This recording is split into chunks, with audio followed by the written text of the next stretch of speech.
24 ঘন্টা না ফেরতেই চুরি হওয়া বাইক পুলিশ উদ্ধার করলো এবং এই বাইক এর চুরির তদন্তে নেমে পুলিশ একজনকে গ্রেপ্তার করলো। এই ঘটনাটি ঘটেছে নদিয়া জেলার মুরুটিয়া থানায়।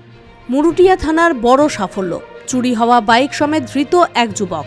পুলিশ সূত্র থেকে জানতে পারা যায় যে মাসারুল মণ্ডল পিতা আব্দুল লতিফ মণ্ডল, এরা পাকশা গ্রামের বাসিন্দা। কাল বিকেল আনুমানিক 4টের দিকে দিগলকান্তি গোপাল ডোবাইতে মোটরসাইকেলে চড়ে তার চাষের জমিতে গিয়েছিলেন তিনি। তবে তিনি মোটরসাইকেলটি চাবি সমেত রেখে গিয়েছিলেন জমিতে। ফিরে এসে দেখেন তার গাড়িটি আর সেখানে নেই। এর কিছুক্ষণ পর খোঁজ খবর করে মোটরসাইকেল না মেলায় মুরুটিয়া থানায় মোটরসাইকেল চুরির লিখিত অভিযোগ দায়ের করেন তিনি। এরপরেই মুরুটিয়া থানার পুলিশ ঘটনার তদন্তে নামে।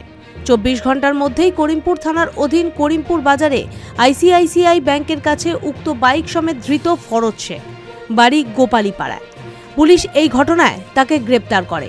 আজ তাকে তেহট্ট মহকুমা আদালতে পেশ করা হবে এবং তদন্তের স্বার্থে 5 দিনের পুলিশি হেফাজত চেয়েছে পুলিশ। এই ঘটনায় মুরুটিয়া থানার পুলিশকে কুর্নিশ জানিয়েছেন এলাকাবাসী।